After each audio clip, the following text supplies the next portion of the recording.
আসসালামু আলাইকুম রহমতুল্লাহ। আশা করি সবাই ভালো আছেন।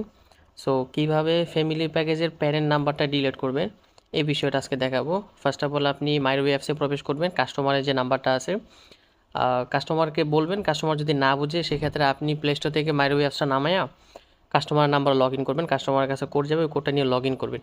লগ ইন করার পরে একটু নিচের দিকে যাবেন। এখানে দেখেন মাই ফ্যামিলি প্যাক একটা অপশন আছে, 3টা মানুষের চিহ্ন একসাথে এখানে পাবেন। ঠিক আছে, যদি এখানে না পান সো সেক্ষেত্রে ডান পাশের উপরে 3 লাইনে ক্লিক করে আপনার এখানে মাই ফ্যামিলি অপশনটা পাবেন। মাই ফ্যামিলি অপশনে যাবেন। যাওয়ার পরে এখানে দেখেন উপরে লেখা আছে আপনার প্যারেন্ট। ওই নাম্বারটার ডান পাশে দেখেন একটা সিকলের মতো টাইপ একটা আইকন দেওয়া আছে।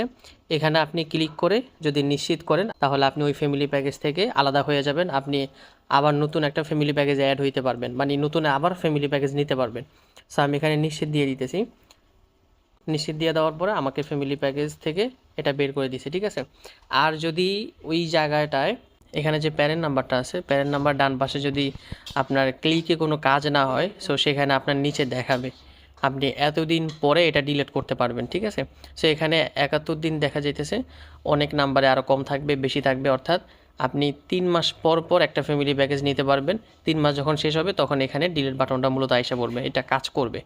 সো মূল কথা হলো এখানে যখন আপনি ডিলিট করতে পারবেন তখন আপনি ফ্যামিলি প্যাকেজটা নিতে পারবেন আবার, আর যখন ডিলিট করতে পারবেন না তখন নিতে পারবেন না। আর এখানে যতদিন টাইম দেখাবে ততদিন পরে আপনি ডিলিট করে ফ্যামিলি প্যাকেজ নিতে পারবেন। ঠিক আছে।